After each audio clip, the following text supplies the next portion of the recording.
Listen, do you hear it? The wind carries more than just the cold. It carries memories. Memories of a time when the world was young, when gods walked the earth and spirits whispered in every shadow. This is the world of the Kievan Rus, the end of the 10th century, an age of transition, an age of fire and faith and the slow death of old gods. But before we begin our story, before we walk with Artyom through the forests of the dead and bargain with the goddess of fate, we must understand the world he inhabits. Because this is not our world. This is a world where every tree has a soul, every river a voice, every house a spirit that watches from the rafters. This is the world of Slavic folklore. The Slavs believed that the universe was divided into 3 realms: Yav, the world of the living; Nav, the world of the dead; and Prav, the world of the gods. These realms were not separate. They were woven together like threads in a tapestry, connected by the actions of mortals and the will of the divine. And at the center of this tapestry sat the goddess Makosh. Makosh, the spinner of fate, the mother of the harvest, the weaver who determines the destiny of every soul. In the old stories, she sits at her spinning wheel, her fingers moving faster than the eye can see, pulling threads of gold and silver and shadow. Each thread is a life, each life is a story, and once a thread is woven, it cannot be undone, or so the old stories say. But there is a flame that can burn through the threads of fate, a fire that can rewrite what Makosh has woven, and that flame is the Firebird's feather, the para of the Tsar Petitsa, a creature made of living fire, a bird that shines like the sun and sings like the wind. Now, let me introduce you to the beings that will cross Artyom's path, because in this world, nothing is as it seems. The gods. Makosh, as we have said, she is the weaver of destiny. She is not cruel, but she is inevitable. She does not intervene in the lives of mortals. She merely weaves what must be woven. When Artyom confronts her, he is not fighting a villain. He is fighting the fabric of reality itself. Svarog, the smith of heaven, the god of the forge. He is the one who bound the sun to its chariot and taught men the art of metalwork. In our story, he speaks to Artyom in dreams, his hammer striking the anvil of fate with every word. Perun, the god of thunder and war, the greatest of the Slavic pantheon. Though he rarely appears directly, his presence is felt in the storms that rage over the land and in the courage that drives our hero forward. Veles, the shape-shifting god of the underworld, of cattle, of wealth, and of magic. He is the eternal rival of Perun, the guardian of the boundary between worlds. In our tale, his influence is felt in the dark places, the forests, and the whispers of the dead. The spirits and creatures. The Domovoi, he is the spirit of the home, a small, wrinkled creature who lives under the stove or behind the hearth. Every house has a Domovoi, and he must be respected. Offerings of bread and milk keep him happy. Neglect him, and he will bring mischief and misfortune. In our story, the Domovoi is both helper and enemy. He offers Artyom a path to salvation, but at a terrible price. The Poludnitsa, the noon woman, a spirit of the fields who appears at the height of the day. She is beautiful and terrifying, and she strikes dead those who work in the fields during the hottest hours. In the book, she is the first danger Artyom encounters, a reminder that the old magic is still alive and hungry. Baba Yaga, the witch of the forest, who lives in a hut that walks on chicken legs. She is neither good nor evil. She is a force of nature, a guardian of the boundary between worlds. She does not help for free. She demands a dance with the dead, a trial of spirit and endurance. Koschei the Deathless, an ancient sorcerer who bound his soul to a needle, hidden inside an egg, inside a duck, inside a hare, inside an iron chest buried beneath an oak tree. He is immortal, but he is also a prisoner, trapped in his garden by the gods, forced to guard the border of Nav. To free him, Artyom must discover his true name. The Rusalki, the water spirits, the souls of women who died by drowning. They appear as beautiful maidens with long green hair, and they lure men to their doom. In our story, Artyom must sing to a Rusalka and discover that she is the spirit of his own ancestor. The sleeping giants, the ancient warriors who slumber within the mountain, waiting for the final battle at the end of the world. They are not enemies. They are the guardians of the old order, dreaming of a time when they will rise again. The Firebird, the bird of flame, whose feathers can burn away the darkness of fate. It is not a creature to be hunted. It is a force to be convinced. It speaks in the voice of fire, and it demands a sacrifice in return for its gift. In the pages of this book, all of these beings are real. They are not metaphors or symbols. They are flesh and spirit, blood and bone, fire and shadow. They have their own desires, their own fears, their own agendas. And Artyom, a simple warrior from a dying village, must walk among them. He must bargain with them, fight them, and, sometimes, outwit them. Because he is not seeking power. He is not seeking glory. He is seeking love. His betrothed, Marena, has been struck by a curse woven by Makosh herself, a dark thread called the Nedyolia, the unluck. It is a sickness of the soul, a fading of the spirit, and no healer, no priest, no wise woman can stop it. The only cure is the Firebird's feather. And so Artyom will walk the path of the dead. He will enter Nav. He will face the gods and the spirits and the darkness that lurks in the heart of the world. And he will pay the price. This is the world of the last Perun. This is the story of a man who refused to accept his fate.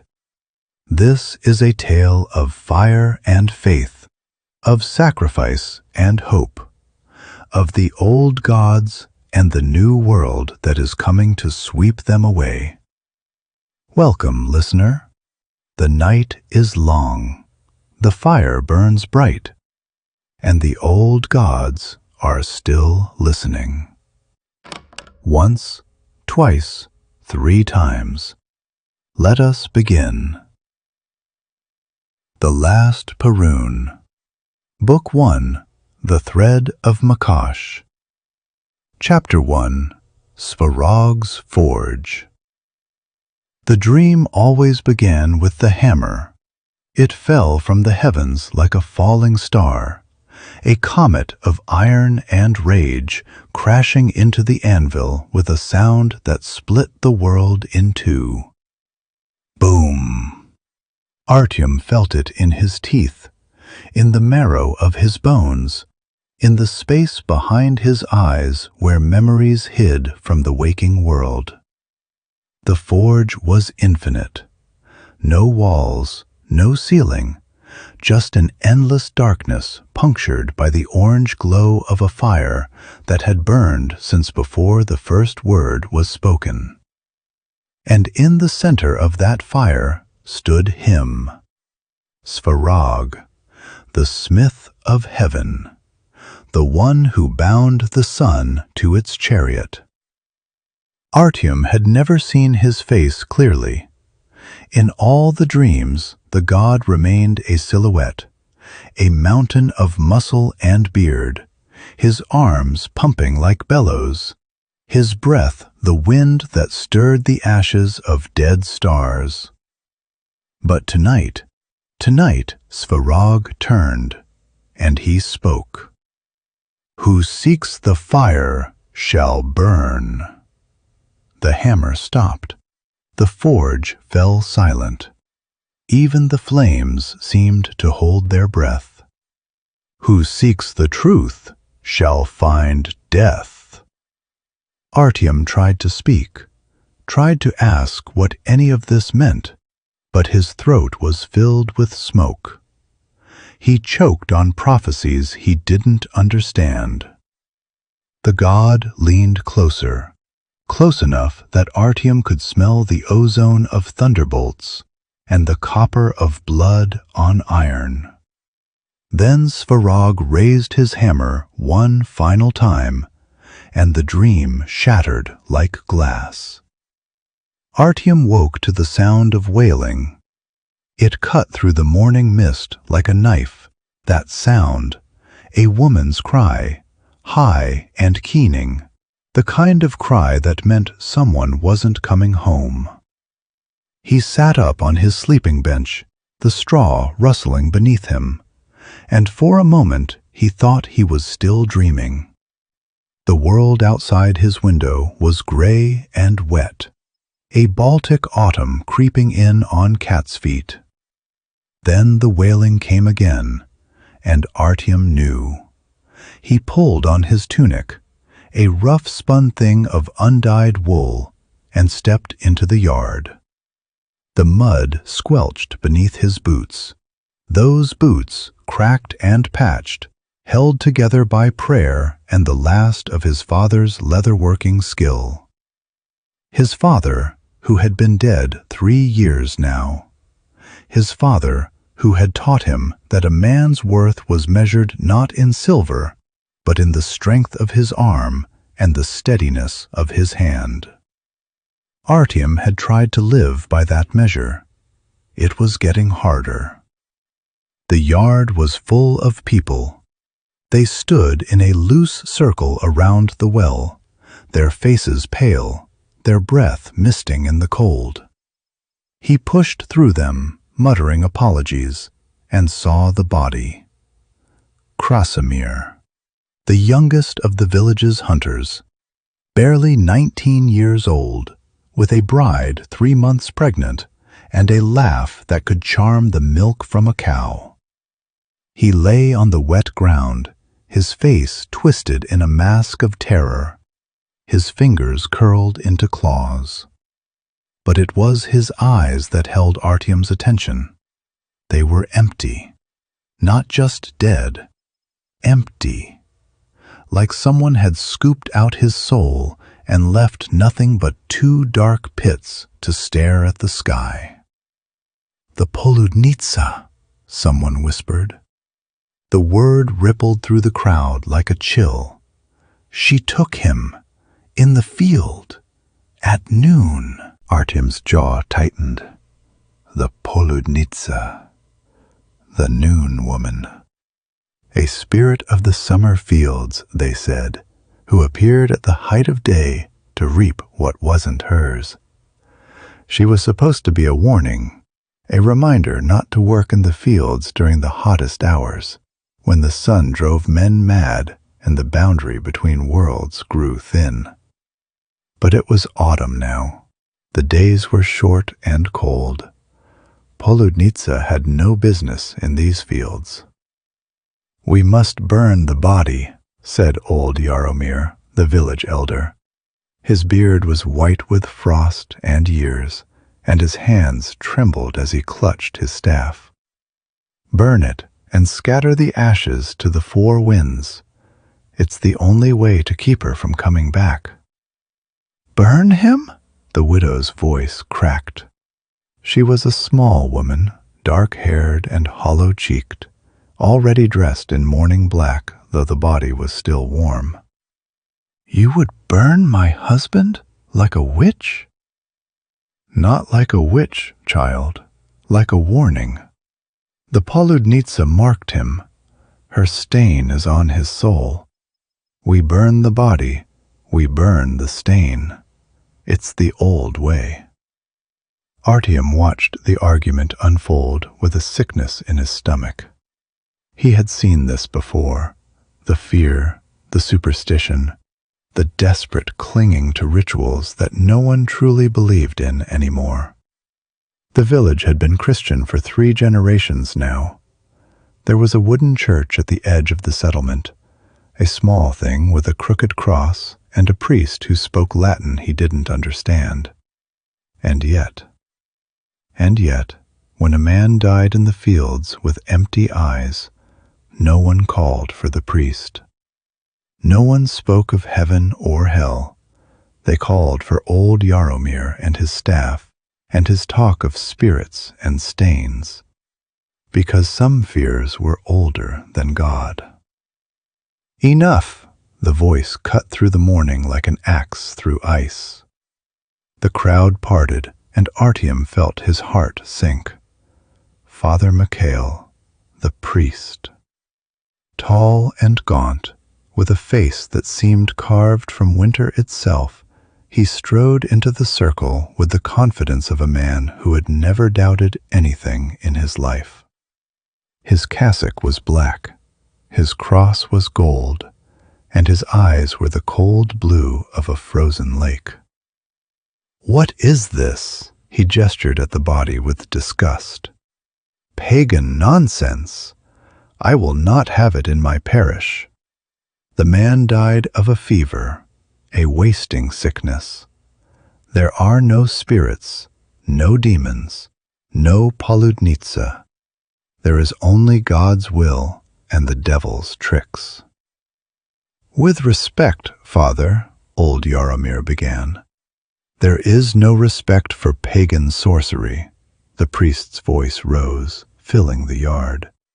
"You will burn this body? You will send a Christian soul to the pyre like a heretic? I forbid it. The man will be buried in consecrated ground, with a priest's blessing, as God intended." Artyom watched the battle of wills like a spectator at a game he couldn't join. He had no love for Father Mikhail. The man had called his mother a witch when she'd used herbs to heal a fever, had threatened to excommunicate his father for keeping the old household gods. But he also couldn't deny the priest's power. In a village torn between 2 worlds, Father Mikhail represented the new order. The future, the cold, hard certainty of a single God who demanded all or nothing. Old Yaromir was the past, the fading light of a world that was dying, day by day, belief by belief. And Artyom?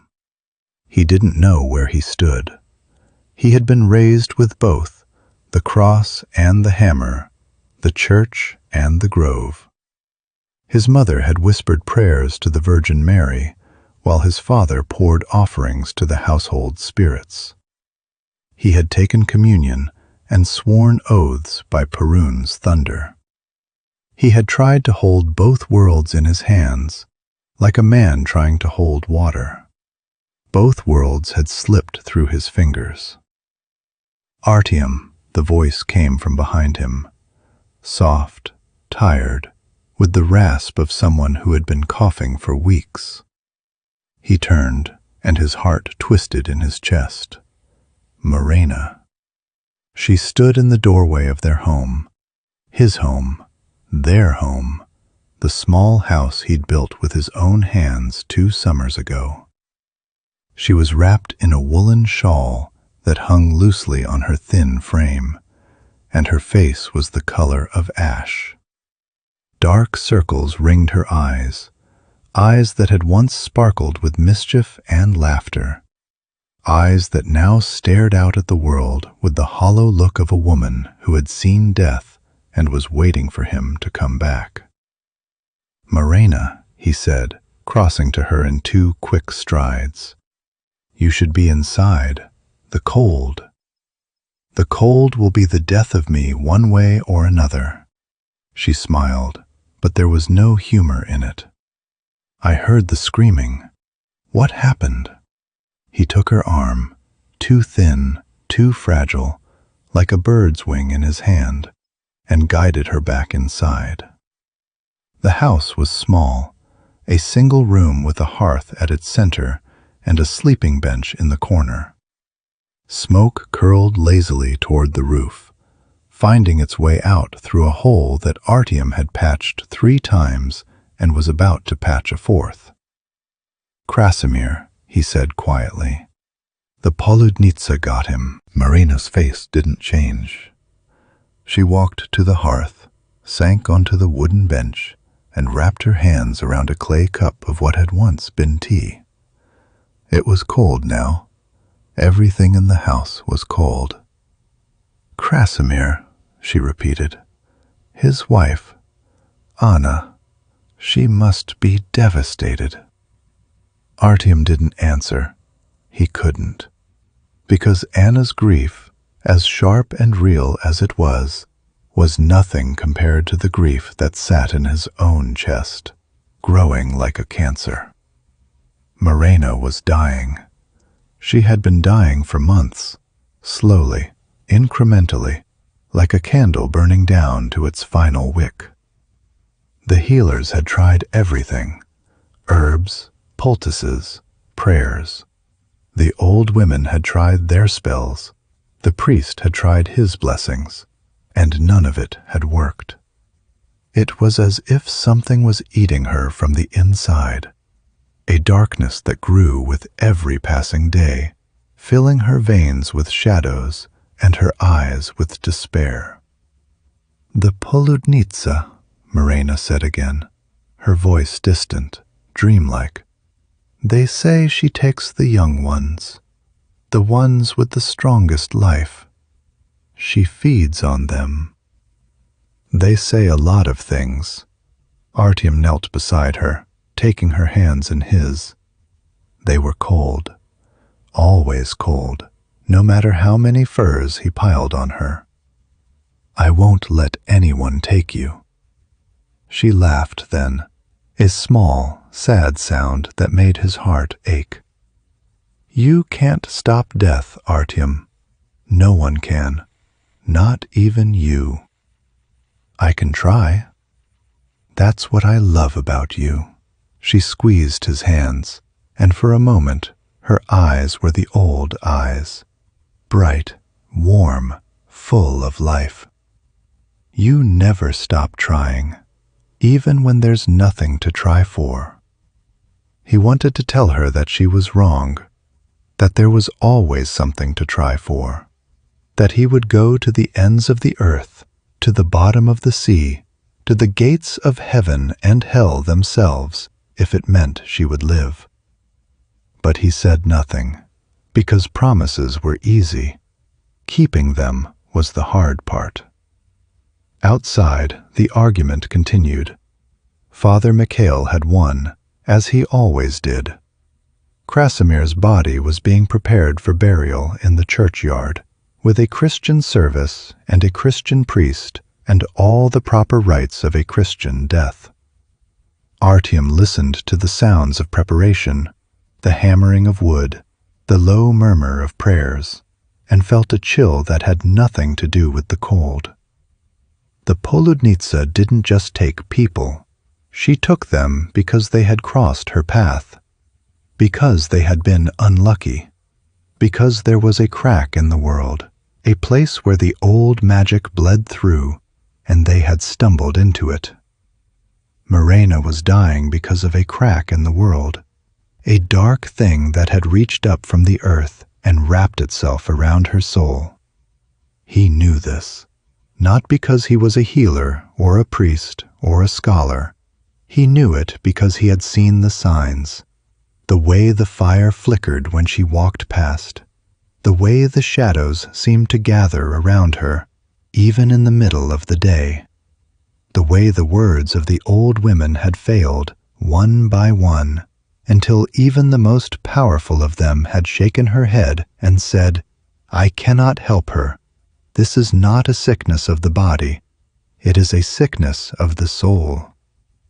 And Artyom had asked, "What can I do?"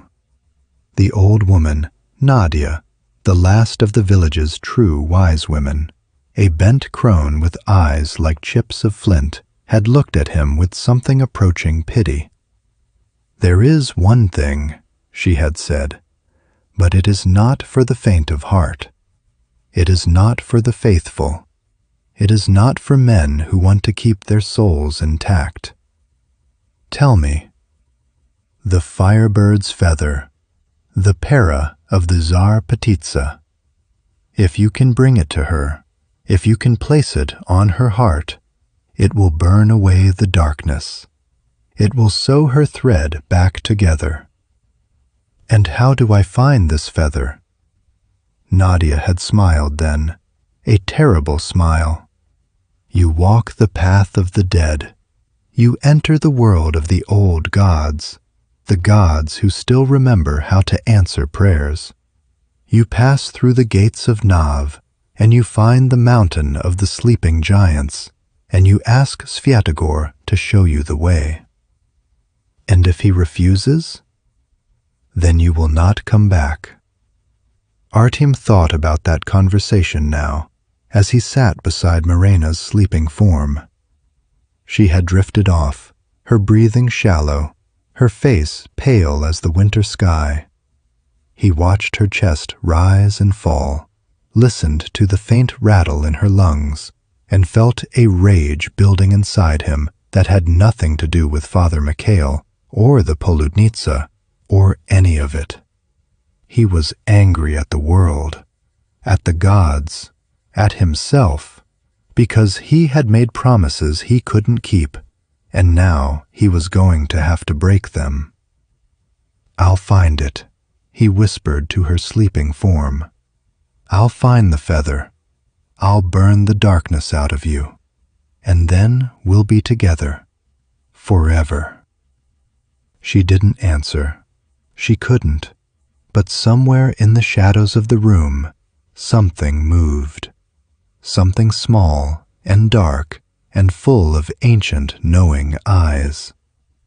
Artyom felt the hair on the back of his neck stand up. He turned slowly and saw it. The Domovoi, the house spirit, sat in the corner, a wizened little creature no taller than his knee, with a face like a dried apple and eyes that gleamed with the light of 100 fires. He was dressed in rags and bits of fur, and in his hands he held a small clay pot, the offering Artyom had left him the night before. "You call, boy?" The Domovoi's voice was a rasp, like stones grinding together. "You call for magic, for miracles, for things that burn and don't burn out?" Artyom stared at the little creature. He had known about the Domovoi, of course. Everyone knew about the Domovoi, the house spirit that lived in the rafters, that watched over the family and kept the house safe. His father had left offerings for it, bread and milk and a bit of honey. His mother had sung it lullabies, but no one had ever spoken to it. Not really. Not directly. My wife, Artyom said, his voice barely a whisper. She's dying. The girl, the Domovoi's nose twitched. Yes, I know the girl. The sickness in her. It's not like the others. It's old, ancient. It's the Nedyolia. Artyom felt his blood run cold. The Nedyolia, the unluck. In the old stories, it was a thread that Makosh, the goddess of fate, wove into the tapestry of a person's life. A thread of bad fortune, of misery, of sorrow. But it was supposed to be small, a little darkness in a sea of light, not a death sentence. Can you stop it? Artyom asked. Can you? I cannot. The Domovoi's face was grim. But I can show you a way, a path. The path to the mountain of the sleeping giants, where the Firebird nests. Why would you help me? The Domovoi smiled, and it was a terrible smile. Because the Nedyolia is a threat to this house. If it kills the girl, it will spread. It will infect the walls, the floors, the rafters. It will infect me. And I've been in this house for 300 years. I'm not ready to move on. Artyom nodded slowly. What do I need to do? The Krovny Zarok, the Domovoi said. The blood oath. You must promise to give me something of value, something precious, something you cannot bear to lose. And if you break your oath, the penalty is severe. I'll give it, whatever it is. The Domovoi's eyes gleamed. You'll give your memories of her, your memories of the girl, every kiss, every touch, every whispered promise? You'll let me take them all? Artyom opened his mouth to say yes. He would do anything, give anything, to save Marena. But the words stuck in his throat. His memories of her. The first time he'd seen her in the market square, selling her father's wares. The way she'd laughed, a sound like silver bells. The first time he'd kissed her, in the shadow of the grove, her lips soft and her breath warm against his face. The nights they'd spent together, tangled in furs, whispering dreams to each other in the darkness. Without those memories, what was he? A man who had saved a woman he didn't remember loving? He swallowed. I can't. Then you'll never save her. The Domovoi began to fade, his form dissolving into the shadows. Decide quickly, boy. The Nedyolia doesn't wait. And then the creature was gone, leaving Artyom alone with his thoughts, his fears, and the sound of Marena's shallow breathing. The dream returned that night.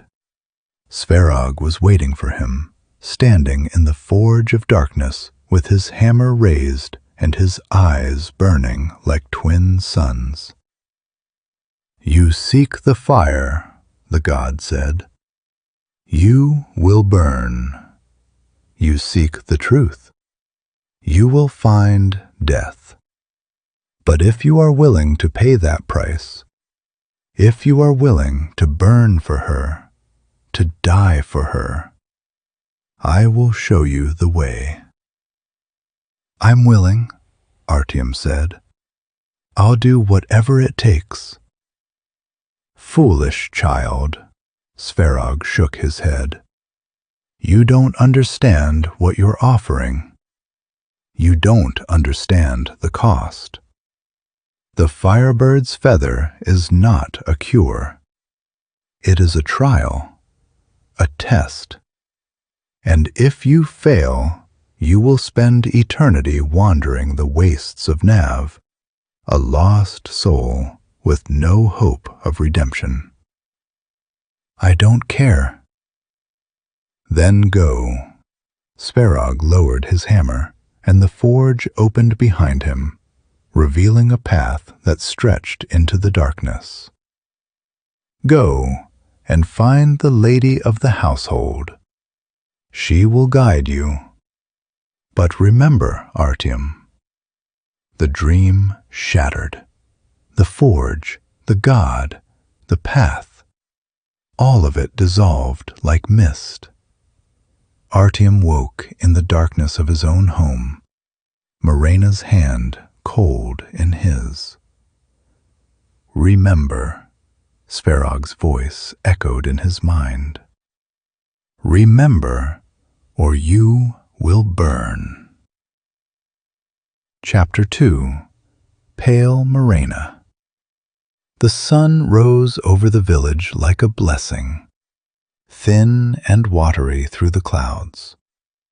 Artyom watched it from the window, his body aching with exhaustion, his mind churning with the night's revelations. He had made his decision. He would go to the mountain of the sleeping giants. He would find the Firebird's feather. He would save Marena, or he would die trying. And if he died, at least he would have died for something worth dying for. But first, he had to say goodbye. Marena was awake when he turned from the window. She lay on the sleeping bench, her dark hair spread across the fur pillow like a halo of shadows. Her eyes were open, but they didn't see him. They stared at the ceiling with the detached calm of someone who had already left the world. Artyom, she murmured, you are still here. Where else would I be? I thought you might have gone. She turned her head, and her eyes found his. They were so pale now, almost white, like the eyes of a blind woman. I dreamed you were gone. I dreamed you were walking through a forest, and I was calling for you, and you couldn't hear me. Stupid dream. He crossed to the bench and sat down beside her, taking her hand in his. I'm not going anywhere. She smiled, but it was a sad smile, the smile of someone who had heard too many empty promises. You've been thinking, though. I can see it in your face. You've been thinking about something important. I'm always thinking. Yes, but this is different. She raised a hand and touched his cheek, her fingers cold against his skin. This is the look you get when you've made a decision, the look your father used to get when he was about to do something foolish. Artyom laughed, but there was no humor in it. My father was never foolish. Your father burned his own farm down to keep the tax collectors from taking it. Marena's lips twitched. He was the most foolish man I ever knew, and the bravest. He had his reasons. He always had his reasons. She lapsed into silence, her hand falling back to the furs. What are your reasons, Artyom? What are you planning? He wanted to tell her. He wanted to lay out the whole plan, the whole desperate gamble, and ask for her blessing. But he knew what she would say. She would tell him not to go.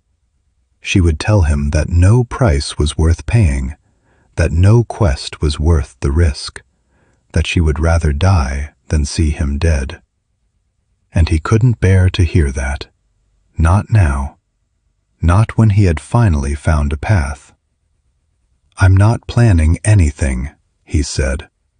I'm just thinking about the future, about us. Us. She repeated the word like it was a foreign language. Do you think there is an us? After? Of course there is. There will always be an us. I don't care what it takes. I will find a way to save you. You can't save me, Artyom. Her voice was soft, gentle, the voice of a woman who had made peace with her fate. No one can. This isn't a sickness that can be cured by herbs or prayers. It's something deeper, something older, something that was there before I was born. What are you talking about? She hesitated. For a long moment, she just stared at the ceiling, her breathing shallow and irregular. Then she spoke, her voice barely a whisper. I saw her. When I was a child, I was playing in the woods, gathering mushrooms with my mother, and I wandered too far. I found a clearing, a place where the trees grew in a circle, and in the center of the circle there was a woman. She was beautiful, more beautiful than anyone I had ever seen. Her hair was like fire, her eyes were like emeralds, and her skin was like the moon. She was weaving thread, like my grandmother used to do, and she was singing. Marena. Her name was Makosh, Marena continued, her voice distant now, dreamlike. She was the goddess of fate, the spinner of destiny, and she was weaving my thread. She looked at me, and she smiled, and she said, Do you want to see your future? I said yes. I was a child. I didn't know better. So she showed me. What did she show you? Marena turned her head, and for the first time, Artyom saw something other than resignation in her eyes. He saw fear, deep, primal fear, the kind of fear that came from knowing something you weren't supposed to know. She showed me a dark thread, Marena said, a thread of sorrow and sickness and pain. And she said, This is your life, little one. This is what we have woven for you. You will be loved, but you will die young. You will be beautiful, but you will fade. You will be happy, but only for a little while. And when you go to the grave, no one will remember you. I will remember you. Will you? She laughed, and it was a bitter sound. Will you really? Or will you forget like everyone else? Will you find another wife, have another life, and let my memory fade like a dream? I will never forget you. He gripped her hand harder than he meant to. I will burn the whole world down before I let that happen. I know you would. She closed her eyes, and a single tear slipped down her cheek. That's why I love you. That's why I will always love you.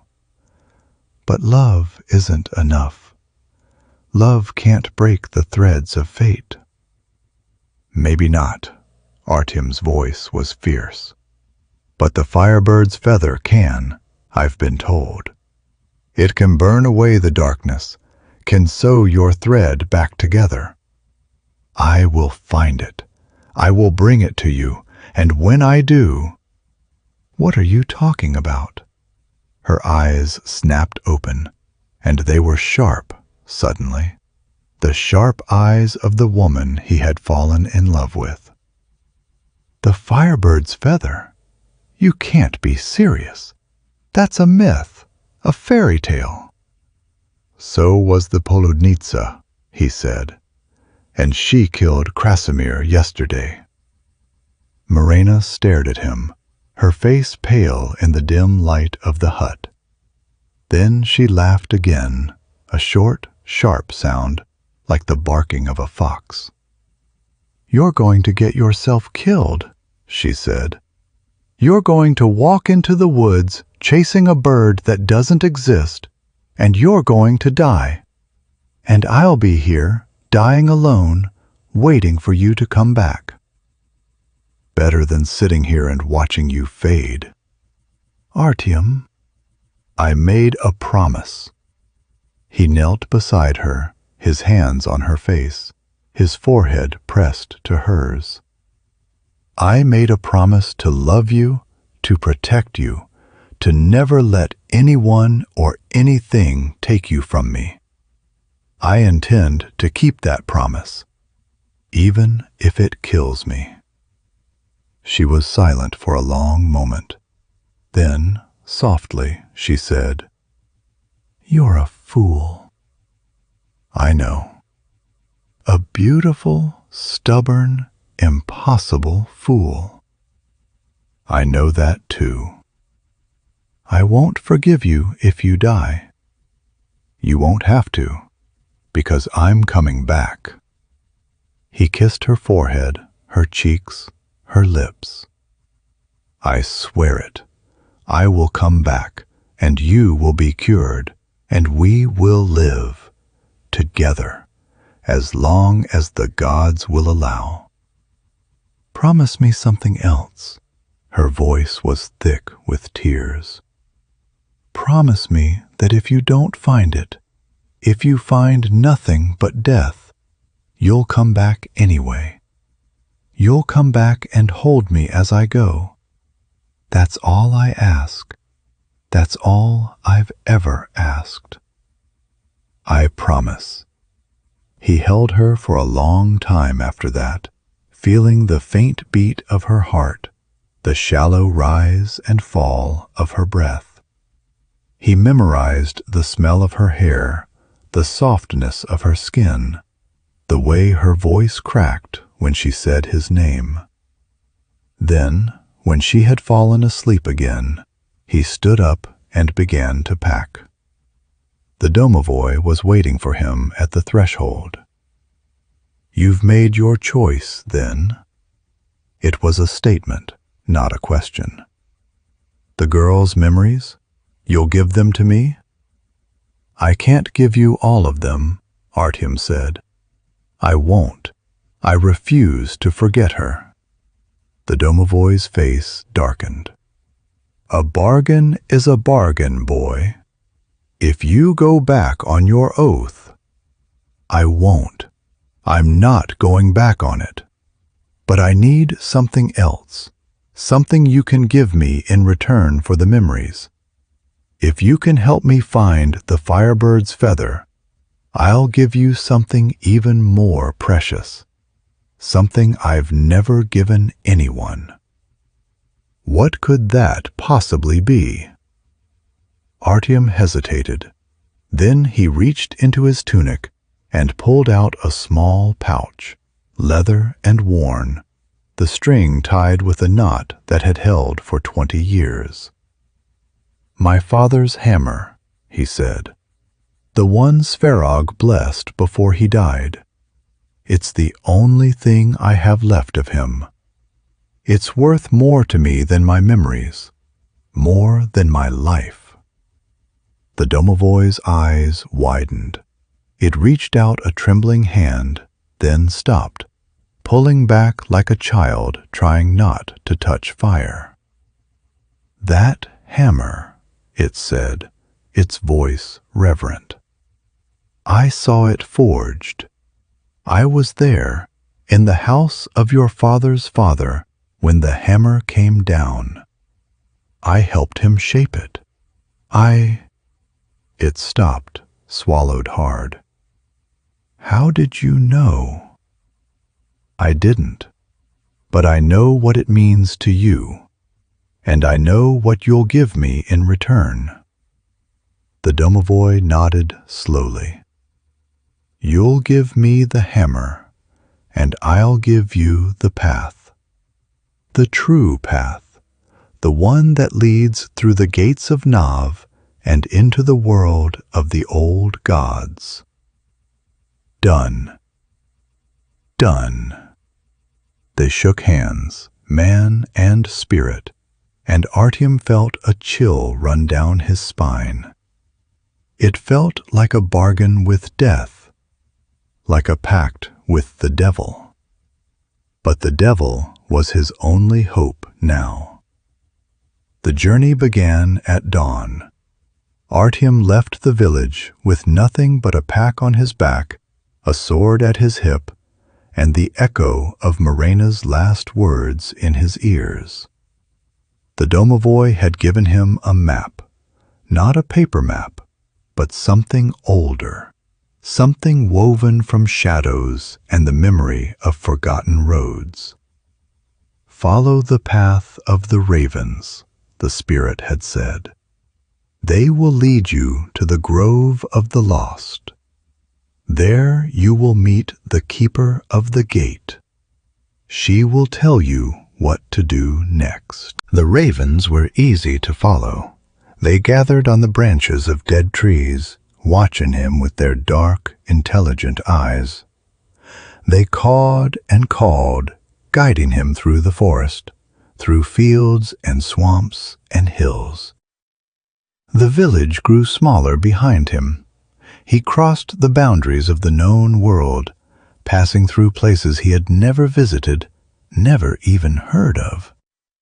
The forest grew thicker, darker, more ancient. The air grew cold and heavy with magic, and the sound of Marena's voice faded from his memory, replaced by the distant howl of wolves. He was lost. He had been walking for what felt like hours, maybe days, following the path of the ravens. But the ravens had stopped coming. The last one had perched on a branch and looked at him with something like pity before flying away, disappearing into the twilight. Now he stood in a clearing surrounded by trees that seemed to move when he wasn't looking. The sky above was a deep, bruise-colored purple, and the air was so still it felt like he was standing in a painting. "The grove of the lost," he muttered, turning slowly. "I'm here. Where are you?" No answer, just the rustle of leaves and the beating of his own heart. He was about to give up, about to turn and find another way, when he heard the voice. "You're early." He spun, his hand on his sword. A woman stood at the edge of the clearing, wrapped in rags and shadows, her face hidden beneath a hood. She was small, bent, leaning on a gnarled staff that looked older than the trees around them. "I'm sorry," Artyom said. "I didn't mean—" "Shh." She raised a hand, and the forest fell silent. "I wasn't talking to you. I was talking to the forest. It doesn't like your kind, you know, the living. You're too loud, too bright. It hurts its eyes." "I didn't realize trees had eyes." "They don't," she laughed, a dry, crackling sound. "But you're not in a forest of trees anymore. You're in a forest of something else, something older, something that remembers the first breath of the world." Artyom stared at her. "Who are you?" "I'm the keeper of the gate." She pushed back her hood, and he saw her face for the first time. She was old, impossibly old, with wrinkles like the bark of a tree and eyes like chips of flint. But there was something else in her face, too, something ancient and knowing and terrifying. "I'm the one who decides whether you live or die, whether you pass through the gate or stay here, lost forever." Artyom swallowed. "I need to pass through. I need to find the Firebird's feather." Of course you do. She smiled, revealing teeth that were yellow and sharp. They all do. The desperate ones. The ones who think the old magic can save what's already lost. Do you know what happens to most of them? They die? No, she shook her head. Worse, they become part of the forest. They wander forever, chasing shadows, unable to find their way home. Would you like that?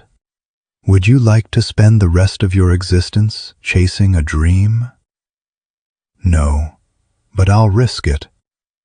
Then answer my riddle. She leaned on her staff, her eyes glinting. 3 questions. If you answer correctly, you pass. If you answer wrong, you stay forever. I'm ready. Question 1. What is it that the gods fear, but mortals love? Artyom thought.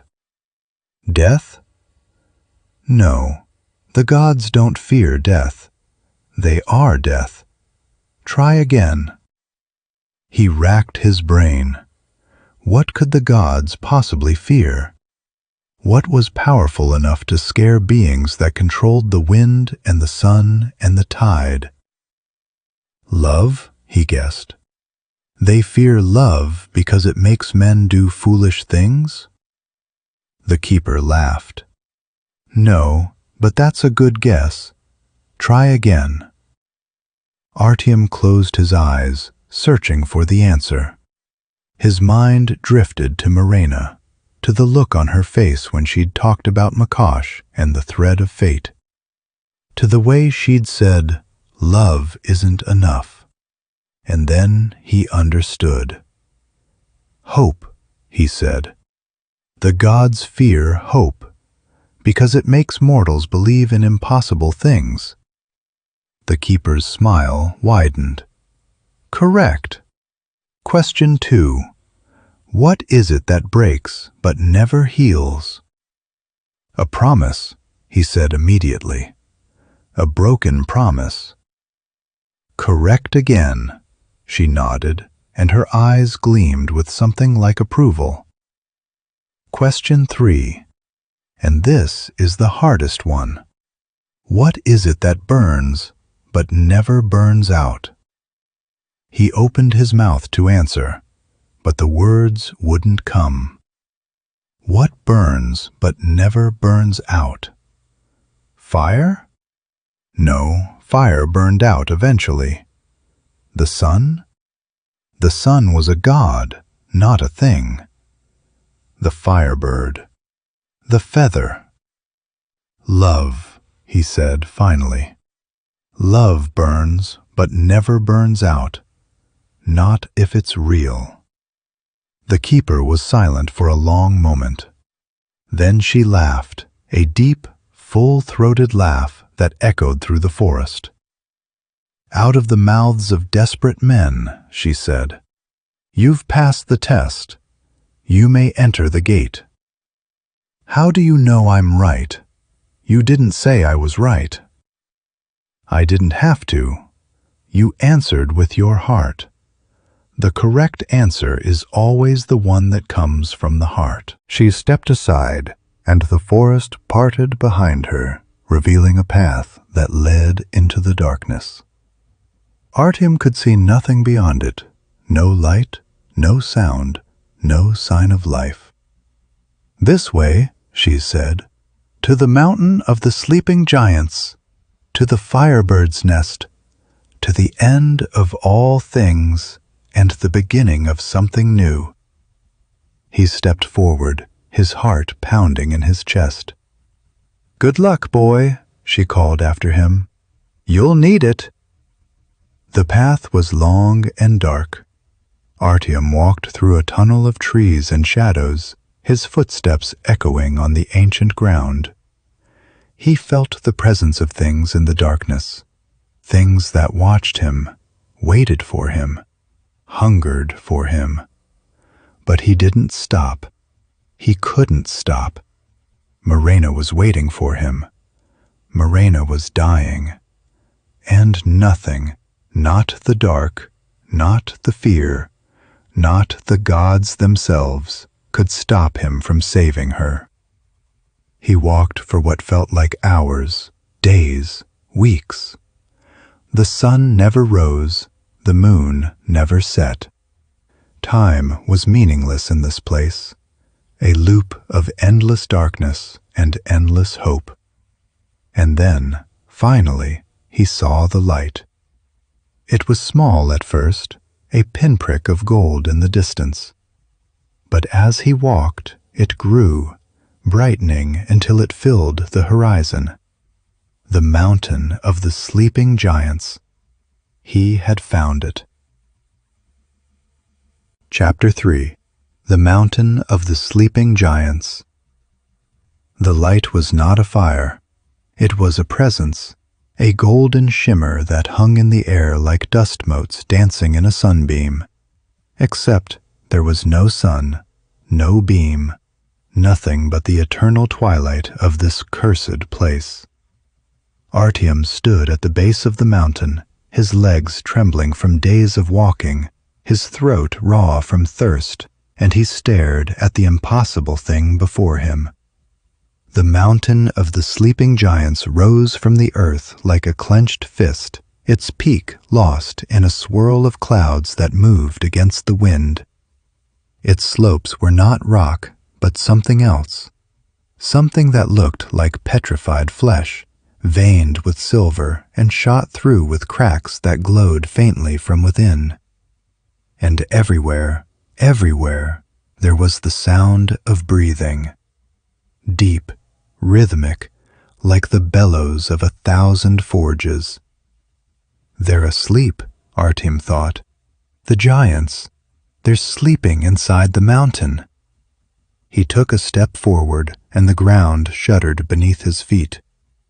The breathing grew louder, synchronizing with his heartbeat, until he couldn't tell where his pulse ended and the mountains began. "Hello?" he called out, his voice echoing off the stone. "Is anyone there?" The mountain didn't answer, but the breathing changed, became faster, more urgent, like someone waking from a nightmare. Artyom drew his sword. It was a simple blade, iron and worn, but it had been his father's, and it had never failed him. He held it before him as he approached the mountain's base, searching for an entrance. He found it in the shadow of a massive boulder, a crack in the rock, narrow but deep, wide enough for a man to squeeze through. Warm air poured from it, smelling of sulfur and ozone, and something else, something metallic, like blood. He didn't hesitate. He pushed through the crack, his shoulders scraping against the stone, and entered the mountain's heart. The corridor was dark, but the walls glowed with the same golden light he'd seen outside. They pulsed with the rhythm of the breathing, expanding and contracting like the ribs of a living creature. Artyom walked carefully, his boots crunching on a floor of broken crystal and dried moss, his sword held at the ready. He walked for what felt like an hour. The corridor twisted and turned, branching into dead ends, leading him deeper into the mountain's belly. The breathing grew louder, more distinct, until he could distinguish individual breaths, some slow and deep, others shallow and rapid, as if the sleepers were dreaming of something terrible. And then the corridor opened into a cavern so vast that Artyom couldn't see its ceiling. The cavern was filled with them. Giants. Dozens of them, maybe hundreds, lying on beds of stone that had been carved to fit their enormous bodies. They slept in perfect stillness, their hands folded over their chests, their faces serene. Each one was at least 30 feet tall, their skin the color of old bronze, their beards woven with silver threads that glittered in the dim light. Artyom's breath caught in his throat. He had heard stories of the sleeping giants, the warriors who would wake at the end of the world when the final battle came to fight alongside the gods. But he'd never believed they were real. They were just stories, myths. They were real. He moved among them, careful not to step on their outstretched limbs, his heart pounding. They were so still, so peaceful. He could see the rise and fall of their chests, hear the whisper of their breath, and he felt a strange sense of awe and terror. If they woke, they would crush him like a beetle. He was so focused on the giants that he almost missed the figure at the far end of the cavern. It was a man, or what had once been a man. He sat on a throne of bones, his body wrapped in chains of rusted iron, his head bowed as if in prayer. He was not a giant, he was human-sized, but his presence filled the cavern like a thundercloud. His beard was white and wild, his hair matted with age, and his eyes, when he raised his head, glowed with the same golden light that pulsed in the walls. "Another one," the figure said, his voice a low rumble that shook the crystals on the floor. "Another fool who thinks he can wake the dead and steal the fire of heaven." Artyom's grip tightened on his sword. "Are you Sviatogor?" The figure laughed, a harsh, ragged sound. "I am Sviatogor. I am the last of the old ones, the keeper of the mountain, the guardian of the flame. And you, little man, are trespassing." "I don't mean any harm. I'm looking for the Firebird's feather. I was told—" "Told by whom?" Sviatogor's eyes narrowed. "By the old woman in the forest. By the house spirit that feeds on your fear. They send you here to die, boy. They always do." Artyom's jaw tightened. "I don't care if it's a death trap. I have to save someone. My wife. She's dying." Sviatogor stared at him for a long moment, his chains rattling as he shifted in his seat. Then he laughed again, but this time there was something almost like pity in it. "Love," he said. "Always love. That's what brings you mortals here, isn't it? Love and desperation, and the foolish belief that you can cheat fate." He leaned forward, and the chains groaned. "Tell me, boy, do you even know what the Firebird's feather is? Do you know what it does? It heals. It burns away the darkness." "It does more than that." Sviatogor's voice dropped to a whisper. "It burns. It burns the thread of fate itself. It can untangle what Makosh has woven, yes, but it can also sever the thread, cut it completely. If you use it wrong, your wife won't die. She'll cease to exist. No memory, no soul, no afterlife. Just nothing." Artyom's blood turned to ice. "I don't believe you." "Believe what you want," Sviatogor shrugged, his chains clanking. "But you came here for answers, and I've given you one. The Firebird's feather is not a toy. It is a weapon against the gods themselves. And you, a mere mortal, want to wield it?" "I'll wield anything if it saves her." Sviatogor fell silent. For a long moment he just looked at Artyom, his golden eyes searching the young man's face. Then he nodded slowly. "You have the mark," he said. "The mark of the desperate. I've seen it before. It's the mark of those who are willing to burn for what they love. He gestured with his chin. Come closer. Let me see you. Artyom hesitated, then walked forward, his sword still raised. He stopped a few feet from the throne, close enough to see the chains that bound Sviatogor. Chains that were not made of iron, but of shadow. They writhed around the old man's limbs, pulsing with dark energy, and Artyom realized with a start that Sviatogor was not sitting by choice. He was imprisoned. You're a prisoner, Artyom said. Who chained you?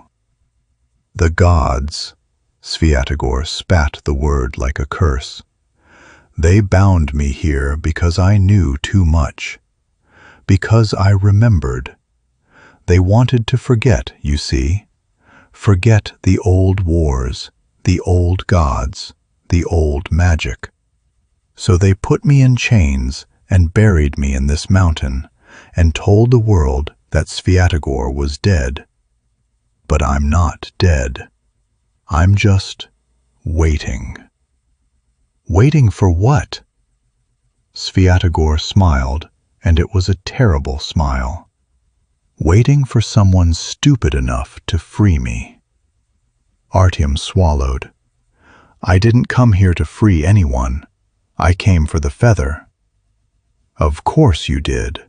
Sviatogor leaned back, his chains rattling. And if I help you find it, will you help me? Will you break these bonds? What do you mean, help me find it?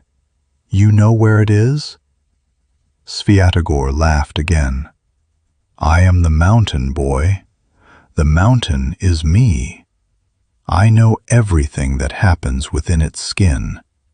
And the Firebird's feather is here, inside this very cavern.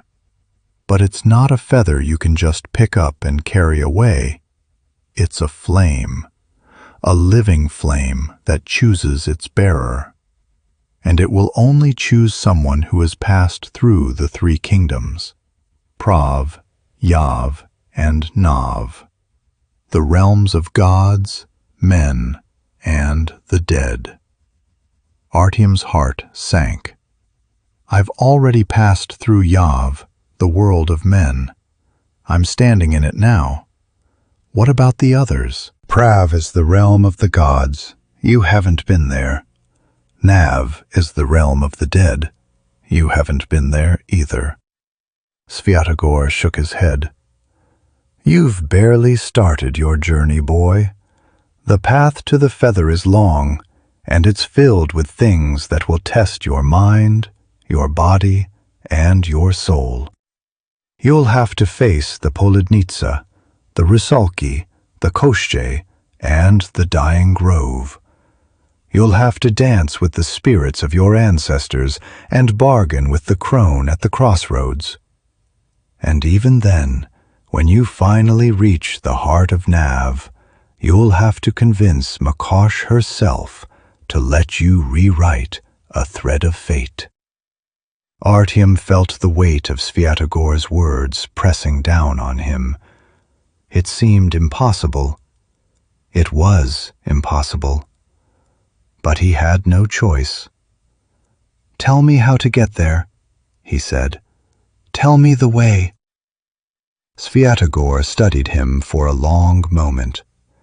Then he reached into his ragged tunic and pulled out a small object, a piece of stone, smooth and black, with a single white mark on its surface. Take this, he said, tossing it to Artyom. It's a map. Not a map you can read with your eyes, a map you can read with your blood. Press it to your wound, and it will show you the path through Nav. But be careful. Once you enter Nav, the dead will know you're coming, and they will hunger for your life. Artyom caught the stone and examined it. It was warm to the touch, almost hot, and the white mark seemed to pulse like a heartbeat. "Why are you helping me?" he asked. "You said I had to free you first." "I'm not helping you for free." Svyatogor's voice hardened. "I'm giving you the map because I know you'll die in Nav, and when you do, your soul will be trapped there forever. And then, when the end comes, when the final battle starts, I will use your trapped soul as a key to break these chains. So you see, boy, I'm not helping you. I'm using you, just like everyone else." Artyom's blood ran cold, but he didn't have the luxury of being offended. He needed the map. He needed the path. "Fine," he said. "Use me. But if I survive, if I make it through Nav and get the feather, you'll have to answer for what you've done." "Survive?" Svyatogor laughed, a deep, booming laugh that echoed through the cavern. "Survive Nav? You have a better chance of flying to the moon, little man. But go ahead, try. I'll be here, waiting for your screams." Artyom left the cavern with the stone clutched in his palm. He passed through the sleeping giants, their breathing still steady, still peaceful. He felt their dreams brushing against his mind, dreams of fire and blood and the end of the world. He hurried past them, back through the narrow crack and out into the twilight. He was standing at the base of the mountain again, the wind howling around him, the stone hot against his skin. He didn't have a knife, so he used his sword, a shallow cut on his palm, just enough to draw blood.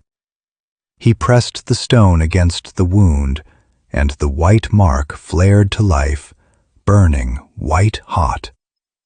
And then the world shifted. The sky turned from purple to black. The trees in the distance became skeletal fingers reaching for the stars. The air grew thick with the smell of rot and mold.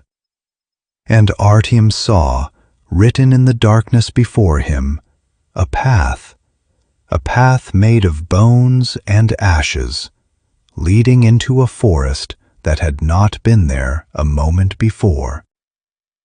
Nav, the realm of the dead. He took a step forward, then another, and then he was walking, his boots crunching on the bones that paved the road, his heart pounding in his chest. Behind him, he heard Svyatogor's laughter echoing from the mountain. Ahead of him, he heard the whispers of the dead, calling his name. "Artyom, Artyom, turn back while you still can." He didn't turn back. He couldn't. Marena was waiting for him, and he would walk through the gates of hell itself to save her. Chapter 4. The Dance of the Dead. The path of bones stretched before Artyom like a white scar across the black earth. He walked for what felt like hours, the whispers of the dead growing louder with every step. They called his name in voices he almost recognized, his grandmother's voice, his father's voice, the voice of a childhood friend who had drowned in the river when they were both 10. "Artyom, Artyom, turn back while you still can." He pressed his hands over his ears, but the whispers seeped through his fingers like smoke. They were inside his head now, scratching at the walls of his mind, trying to find a way in. He kept walking. The forest of Nav was not like the forests of the living world. The trees were black and twisted, their branches reaching for him like skeletal fingers. Their leaves were not green, but gray, the color of ashes, and they rustled with a sound like dry skin rubbing against dry skin. The air was cold and damp, carrying the smell of rotting wood and wet earth. And everywhere, there were the eyes. They watched him from the darkness between the trees. Hundreds of eyes, thousands of eyes, glowing faintly like embers in a dying fire. They were the eyes of the dead, the spirits of those who had wandered into Nav and never found their way out. They watched him with hunger, with longing, with the desperate need to touch him, to pull him into their world. He kept walking. The path led him to a clearing, and in the center of the clearing stood a house. It was not a house like any he had seen before. It was built of bones and skin and hair, its walls covered in runes that glowed with a sickly green light. Its roof was made of feathers, thousands of them, black and white and red, rustling in a wind that Artyom could not feel. And its door was a mouth, a gaping, toothless mouth that opened and closed with every breath the house took. Artyom stopped. He had heard stories of this place. Every child in the village had heard stories of this place. The hut of Baba Yaga, the witch of the forest, the devourer of souls. And the hut was alive. He approached slowly, his sword drawn, his heart pounding. The hut's mouth door opened wider as he came closer, revealing a darkness inside that seemed to swallow the light. "Come in, little one," a voice croaked from within. "I've been expecting you." Artyom stepped through the door, and the hut closed behind him with a wet, sucking sound. The inside of the hut was larger than the outside. It was a single room, cluttered with jars and pots and bundles of dried herbs that hung from the ceiling like the bodies of hanged men. A fire burned in the center of the room, but the flames were green and blue, casting strange shadows on the walls. And in the corner, hunched over a spinning wheel, sat Baba Yaga. She was not what Artyom had expected.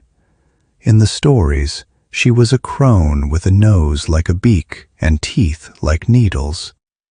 But this woman, this creature, was something else entirely.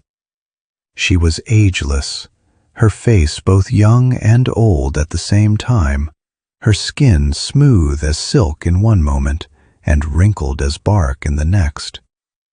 Her eyes were two different colors, one green, one gold, and they gleamed with a terrible intelligence.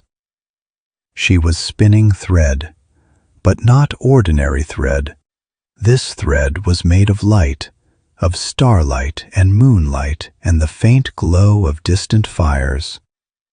She spun it with fingers that moved faster than Artyom could follow, and the thread coiled around her spindle in a shimmering pile. "Sit down," she said, not looking up. "You're making the shadows nervous." Artyom didn't sit. He stood in the center of the room, his sword held ready, his eyes fixed on the witch. "I'm looking for the Firebird's feather," he said.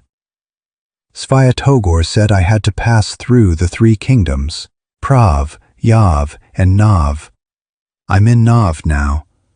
I need to find the way to the heart of this realm." Baba Yaga stopped spinning.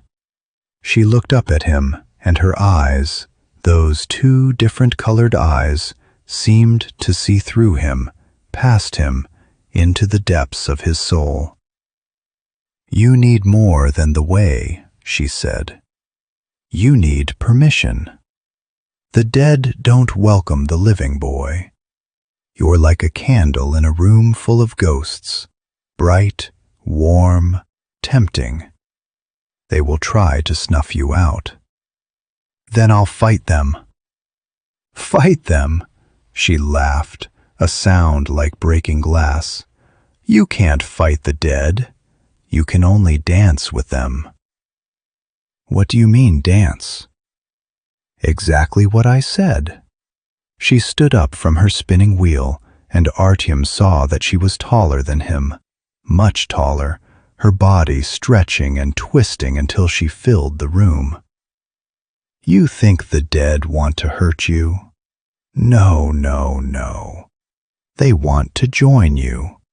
They want to feel alive again, even for a moment. So you dance with them. You let them touch you, taste you, breathe you. And if you're strong enough, if your soul is bright enough, you can dance right through them and reach the heart of Nav." Artyom swallowed. "And if I'm not strong enough?" "Then you become one of them." She smiled, and her teeth were sharp. "Forever." The dance began at midnight. Baba Yaga led him to the clearing outside her hut, where the skeletons of the dead had gathered in a circle.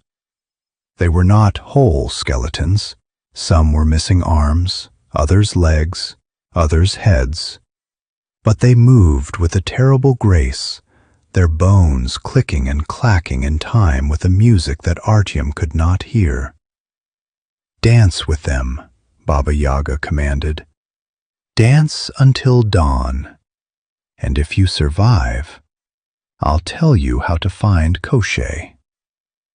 Artyom stepped into the circle, his heart pounding. The skeletons closed in around him, their bony hands reaching for him, their empty eye sockets staring at him with a hunger that made his blood run cold. He began to move. He had never been a good dancer. His feet were too heavy, his rhythm too clumsy.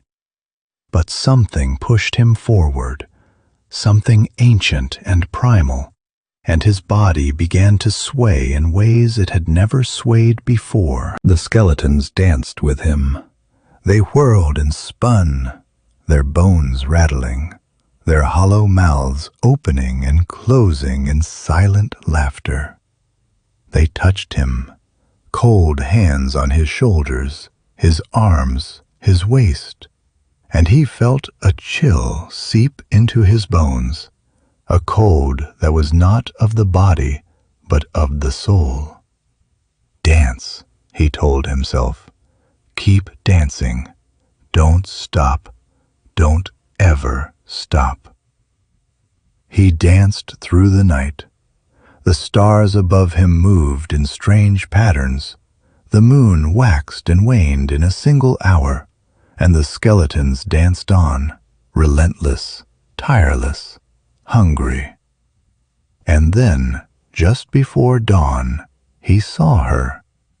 She was a woman, a spirit, dressed in white, her hair flowing like water, her face half hidden in shadow. She stood at the edge of the circle, watching him with eyes that glowed like emeralds. And she was beautiful, more beautiful than anyone he had ever seen. "Marena?" he thought, his heart leaping. "Is that you?" But it wasn't Marena. It was something else, something ancient and powerful, something that wore Marena's face like a mask to lure him. "Don't look at her," a voice whispered in his ear. It was Baba Yaga's voice, sharp and urgent. "She's the Poludnitsa. She's come to claim you." Artyom forced his eyes away from the vision, back to the skeletons that surrounded him.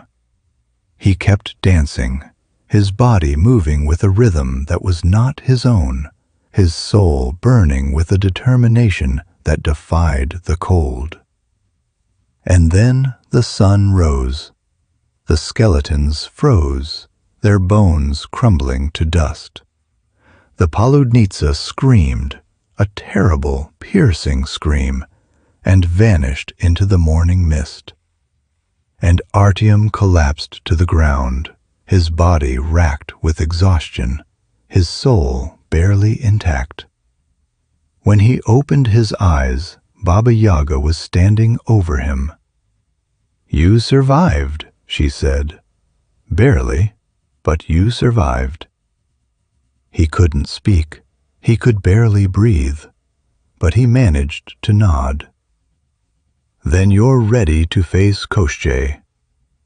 She knelt beside him, her face softening, just a fraction, just enough for him to see the compassion beneath the cruelty. "He's waiting for you, boy, at the edge of Nav, in the dying grove." What is he?" "He is death itself." Her voice was barely a whisper. "He is the guardian of the boundary between life and death, and he will test you in ways that make this dance seem like a child's game." Artyom closed his eyes, feeling the exhaustion pull him under. He wanted to sleep, he wanted to rest, but he couldn't. Marena was waiting for him. Marena was dying. "I'm coming," he thought, the words echoing in the darkness of his mind. "I'm coming, Marena. Don't give up." And then he fell asleep. Chapter 5. The Shadow of Koschei. He awoke in a coffin, or it felt like a coffin, a narrow wooden box, dark and suffocating, with a lid that pressed down on his chest. He pushed against it, his hands scraping against splintered wood, and the lid gave way with a groan that echoed through the darkness. He climbed out of the box and found himself in a garden. But it was not a garden of flowers, it was a garden of death. The trees were withered, their branches bare and broken. The ground was carpeted with bones, human bones, animal bones, bones of creatures Artyom had never seen. And in the center of the garden, seated on a throne of antlers, sat Koschei. He was not a monster, he was a man, or what had once been a man. His skin was pale as snow, his hair white as frost, and his eyes were the color of a winter sky. He wore robes of black and silver, and his hands rested on the arms of his throne like claws. He was beautiful. He was terrifying. He was everything Artyom had feared, and nothing he had expected. "You've come a long way," Koschei said, his voice soft and musical. "Through the mountain, through the forest, through the dance of the dead, all for a feather." "It's not just a feather," Artyom said. "It's life, my wife's life." "Ah, yes, love." Koschei smiled, and it was a cold smile.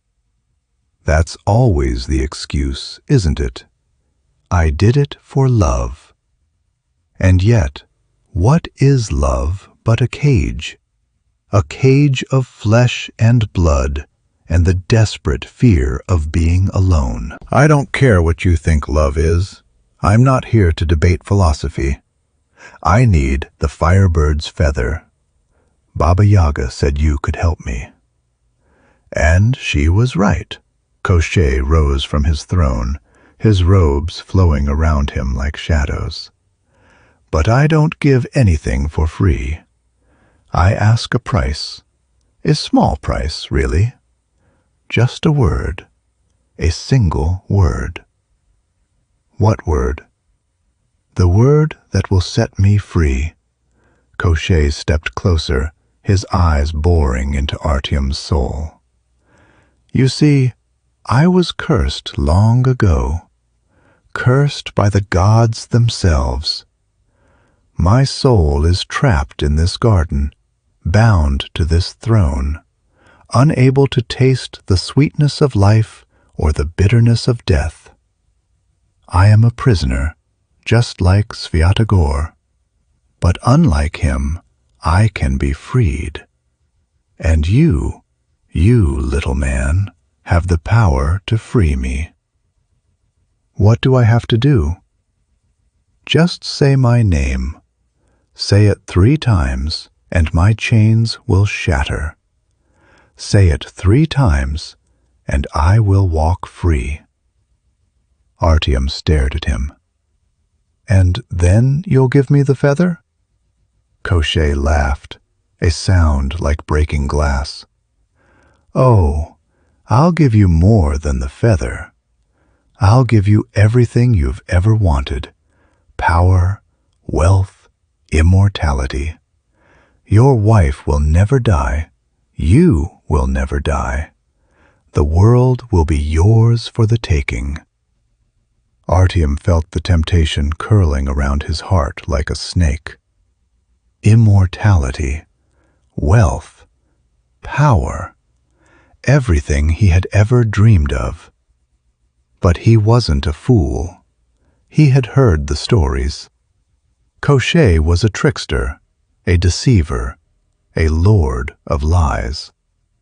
Whatever he offered would come with a price far greater than what he asked. "What's your name?" Artyom asked, his voice steady. Koschei leaned close, his breath cold on Artyom's face. "That's the game, isn't it? You have to guess my name. That's the price. 3 guesses. If you get it right, you win everything. If you get it wrong, you lose your soul, forever." Artyom felt the weight of the challenge pressing down on him. 3 guesses, 3 chances to name the unnameable. He closed his eyes, searching his mind for any clue. Koschei. The word meant bone in the old tongue, a name of death and decay. But it wasn't his real name. It was a title, a mask. Think, he told himself. What do you know about him? What do the stories say? The stories said Koschei had been immortal once, a warrior who had angered the gods and been cursed to undeath. They said his soul was hidden in a needle, the needle in an egg, the egg in a duck, the duck in a hare, the hare in an iron chest buried beneath an oak tree. An oak tree, Artyom thought. The dying grove. He's bound to this place, bound to the garden. And then he understood. "Your name is not Koschei," he said. "Your name is what you were before the curse. Who were you? Who did you become?" Koschei's face flickered, just for a moment, just enough for Artyom to see the fear behind the mask. I was a hero," Koschei said, his voice trembling. "I was a prince. I was everything." "Your name," Artyom pressed. "What was your name?" The silence stretched between them like a wire pulled taut. Then, softly, Koschei whispered, "Vladimir." Artyom took a breath. "Vladimir," he said. "No," Koschei shook his head. "No, that's not how it works. You have to say it 3 times. 3 times, and the chains break. Vladimir, Artyom said again. No, no, no! Vladimir. The name echoed through the garden, and Koschei screamed. His body convulsed, his robes tearing, his skin cracking like old pottery. And then he fell to his knees, his face twisted in agony and release. "You fool," he gasped. "You've freed me. Now give me the feather." Koschei laughed through his tears. "The feather? You still think I have it? The Firebird's feather is not mine to give, boy. I am the gatekeeper, not the keeper of the flame.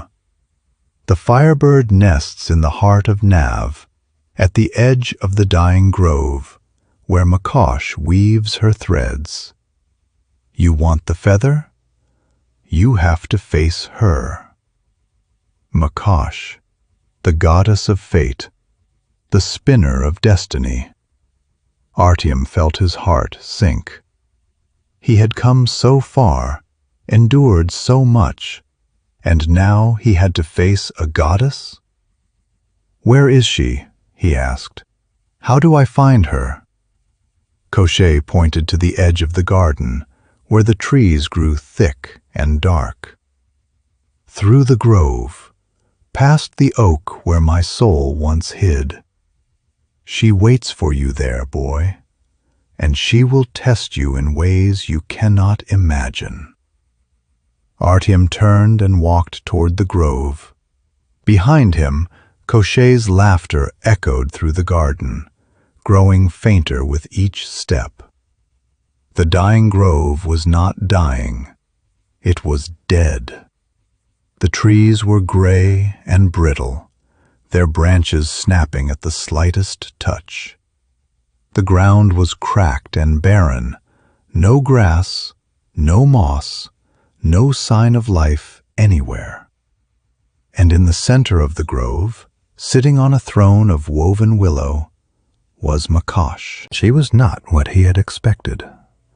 In the stories, she was a crone, bent and ugly, her face hidden in shadows.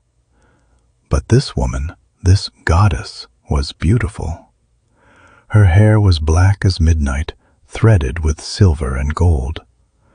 Her eyes were the color of new leaves in spring, bright and sharp.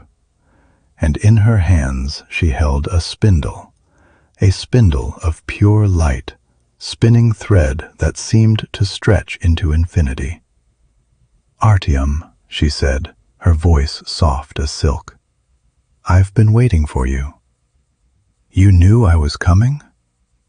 "I know everything," she smiled, and it was a sad smile. "I weave the threads of fate, little one. I know the path of every soul, the future of every life. And I know what you want. The Firebird's feather." "Yes," she gestured, and a thread appeared in the air before her. A single thread, thin and dark, pulsing with a sickly light. "This is your wife's thread, Artyom. This is the life she has been woven. It is short, and it is filled with pain. But it is hers. It is the story the gods have given her. I don't care what the gods have given her. I want to change it." "Change it?" Makosh laughed, but there was no humor in it. "You think you can change the will of the gods? You think you can rewrite fate?" "I can try." "Foolish boy," she shook her head. "The feather can cut a thread, yes. It can sever the bond between soul and fate. But it cannot weave a new one. Only I can do that, and I will not do it for free. What do you want?" Makosh leaned forward, her eyes burning with an intensity that made Artyom's blood freeze. "I want you to stay," she said. "I want you to become part of Nav. Give up your life, your future, your dreams, and I will weave a new thread for Marena, a long thread, a happy thread, a thread that will let her live to be old and gray. And what about me? What happens to me? You become one of the dead. Makosh's voice was soft, almost gentle. You become a memory, a ghost. She will never remember you, never know what you sacrificed for her. But she will live. Artyom felt the weight of her words crushing him. To save Marena, he would have to lose her. To give her life, he would have to give up his own. And then he remembered what the Domovoi had said, what Sviatogor had said, what Koschei had said. They all want something. They all want to use you. He looked at Makosh, at the goddess who wove the threads of fate, and he made a choice. No, he said. Makosh's eyes widened. No? No. Artyom's voice was steady. I won't give up my life. I won't let her forget me. I won't sacrifice my soul to save hers. If that's the price, then I'll find another way. There is no other way. Then I'll make one. Makosh stared at him, her face unreadable. Then she laughed, a real laugh, warm and bright, the laugh of a woman who had been surprised for the first time in 1,000 years. You have spirit, little man. She shook her head. You have the fire of the old gods in your blood, and because of that, I will offer you a bargain. What kind of bargain? Take the feather, use it to cut her thread, but instead of asking me to weave a new one, you will hold the thread. You will keep it safe, guard it with your life, until she dies a natural death. And when she does, you will release it to me, and she will pass into Nav peacefully. Artyom considered this. And in exchange? In exchange, you become the keeper of the thread. You will be bound to her, body and soul, for the rest of your life. You will feel her pain, her joy, her sorrow. And if you ever try to break the bond, you will both die. It was a terrible bargain. A bond that would tie him to Marena for life. A bond that would make him feel everything she felt. But it was better than losing her, better than forgetting her. I accept, he said. Makosh smiled, and she reached into the air and pulled forth a single feather, a feather of flame, burning with a light that seemed to come from the heart of the universe itself. The Firebird's feather, she said, handing it to him. Use it wisely, Artyom, and remember, the bond is unbreakable. You are tied to her now, forever. Artyom took the feather, feeling its warmth spread through his body. And then he turned, and he began the long journey back to the world of the living. Chapter 6. The Forest of the Poludnitsa. The journey back through Nav was different from the journey in. The path of bones still stretched before Artyom, but now the whispers of the dead were quieter, respectful, almost reverent. They knew he carried the feather. They knew he had faced Makosh and survived. They parted before him like shadows before the dawn. He walked for what felt like hours, the feather warm against his chest, its light pulsing gently with each beat of his heart. It was a strange sensation, like carrying a second heartbeat, a second soul, a second life. He could feel Marena now, a distant presence at the edge of his consciousness. She was sleeping, dreaming, her breath shallow and uneven. "Hold on," he thought. "I'm coming. Just hold on." The forest of Nav began to thin, the black trees giving way to gray, the gray to green. The air grew warmer, lighter, filled with the scent of pine and earth. He was crossing the boundary between the realms, stepping from the world of the dead back into the world of the living. And then he saw the light. It was the sun, real sun, warm and golden, filtering through the leaves of an ordinary forest. He had never been so happy to see anything in his life. He stepped out of Nav and into the mortal world, and the feather flared with a sudden heat, as if greeting the sun like an old friend. Artyom collapsed to his knees, gasping for breath. The journey had taken everything out of him, his strength, his will, his hope. He had faced gods and spirits and the dead themselves. He had danced with skeletons and bargained with the goddess of fate. He had survived. But the journey wasn't over. He still had to return to the village. He still had to save Marena. He rose to his feet, swaying slightly, and began to walk. The forest was different now. It was the same forest he had passed through on his way to the mountain, but it felt different, older, wiser, more alive. The trees seemed to lean toward him as he walked, their branches brushing against his shoulders like the hands of old friends.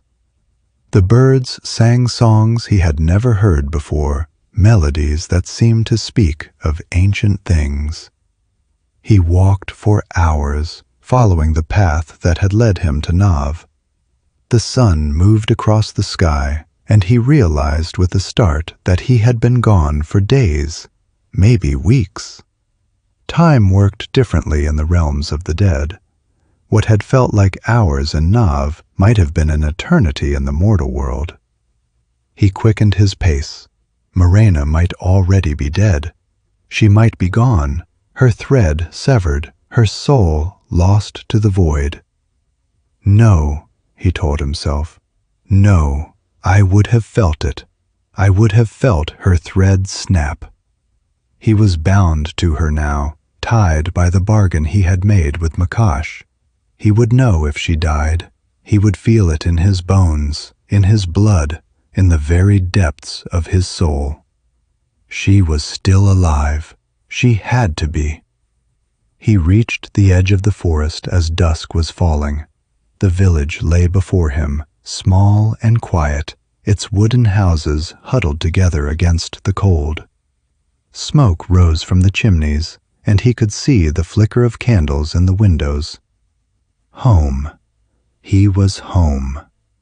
He crossed the fields, his boots crunching on the frozen earth. The village gates were open. They had always been open in the old days, before the raids began. Now they were guarded by a single watchman, a young boy with a spear and a lantern. "Who goes there?" the boy called out, his voice trembling. "It's me," Artyom said, stepping into the light. "Artyom, I've come home." The boy stared at him, his eyes wide. "Artyom, but you've been gone for weeks. Everyone thought you were dead." "I'm not dead." Artyom's voice was steady. "I've come back, and I've brought a cure for Marena." The boy's face broke into a smile. He ran to open the gate, his lantern swinging wildly. "She's still alive," he said, his voice breathless. "Just barely. The healers say she won't last the night." Artyom didn't wait to hear more. He ran through the village, past the houses and the well and the church, toward the small house at the edge of the settlement. His house, his home. He burst through the door, and the sight that greeted him made his heart stop. Marena lay on the sleeping bench, her face pale as death, her body so thin that he could see the outline of her bones beneath the furs. Her eyes were closed, her breathing shallow and labored. Beside her sat the old healer, Nadia, her face lined with exhaustion and grief. "Artyom," Nadia said, rising to her feet. "You came back." "I told you I would." He crossed to the bench, kneeling beside Marena, his hands trembling as he reached for her. "I found it. I found the feather." Nadia's eyes widened. "The Firebird's feather? You actually found it?" He pulled the feather from his tunic, and the room filled with its golden light. The old woman gasped, stepping back as if burned. "Put it on her heart," Nadia said, her voice shaking. "Quickly, before it's too late." Artyom didn't hesitate. He placed the feather on Marena's chest, just above her heart, and held it there with both hands. The feather flared to life. Golden light erupted from it, washing over Marena's body in waves of warmth and power. Her back arched, her mouth opened in a silent scream, and the shadows that had been clinging to her began to burn, black tendrils of darkness that rose from her skin and dissolved in the light. Artyom watched in awe as the darkness faded, as color returned to her cheeks, as her breathing grew deeper and stronger. The feather continued to burn, its light growing brighter and brighter, until it was almost too bright to look at. And then it was gone. The feather had vanished, consumed by its own fire, leaving nothing behind but a faint golden shimmer in the air. And Marena was breathing. Steady, deep breaths, the breaths of a woman who was no longer dying. She opened her eyes. "Artyom?" Her voice was weak, confused. Where am I?" "You're home," he said, tears streaming down his face. "You're home, and you're safe. The darkness is gone. You're going to live." She stared at him, her eyes full of wonder. And then she smiled, a real smile, the smile he had fallen in love with. "I don't remember," she whispered. "I don't remember what happened. But I remember you. I remember you came for me." "I will always come for you," he said. "Always." Chapter 7. The Domovoi's Demand.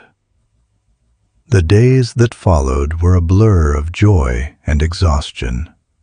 Marena recovered quickly, her strength returning with each passing hour.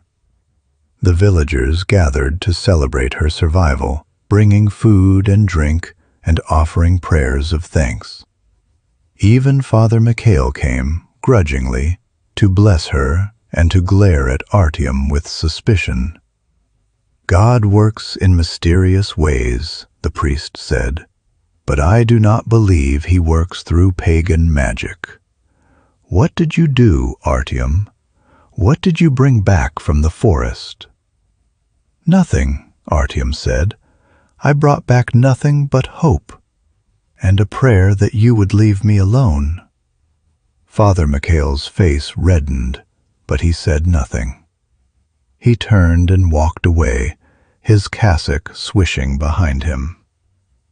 The old village of the Domovoi returned only at night.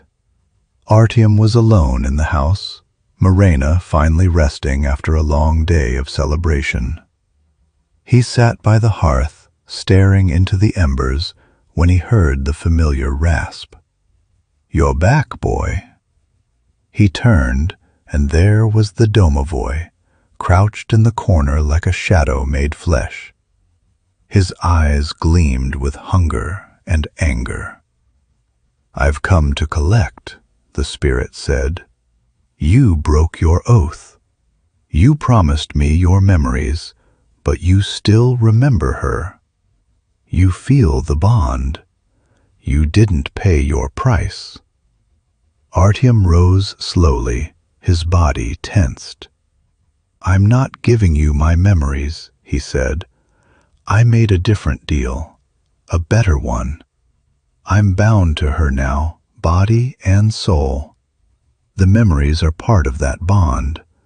They're not mine to give. The Domovoi's face twisted with rage. You lied to me. You made an oath, and you broke it. You know the price, boy. The penalty is severe. Then take whatever penalty you want. Artyom's voice was steady. Take my arm, my leg, my life. I don't care. But you will not take my memories of her. You will not take my love for her. That belongs to me, and I will defend it until my dying breath. The Domovoi stared at him, its eyes burning with a terrible light. Then it laughed, a harsh, brittle sound. Foolish boy, it spat. You think I want your arm, your leg, your life? Those are nothing to me. I want her.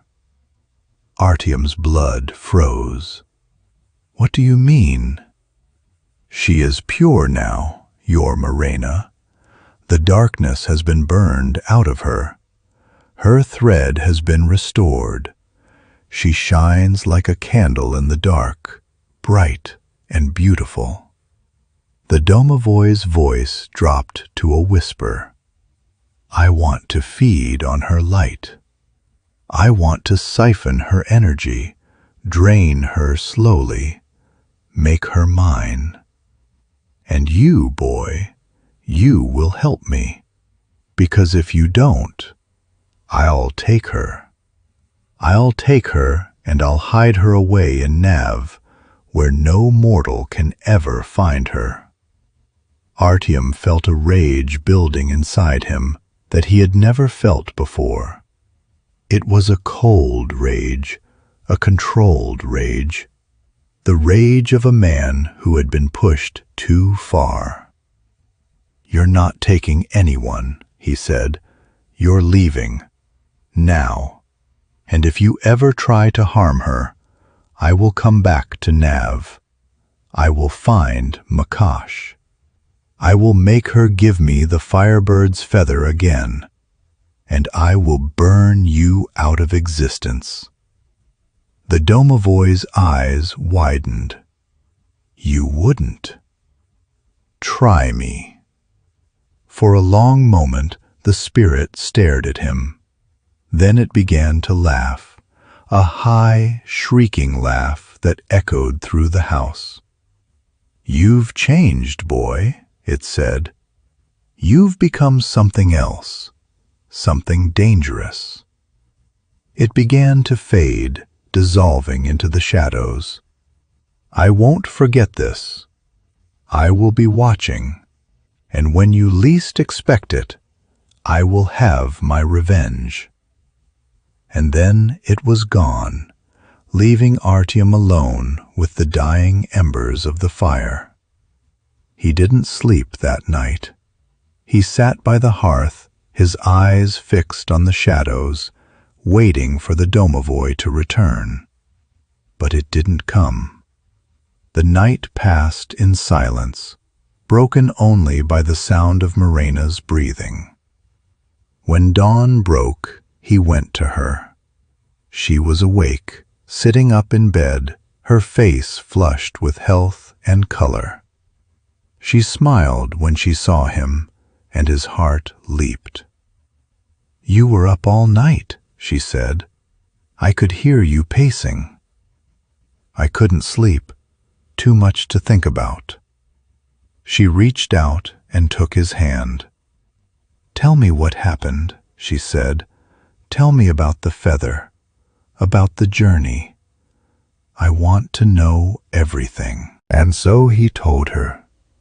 He told her about the mountain, about the giants, about Svyatogor and Koschei and Makosh.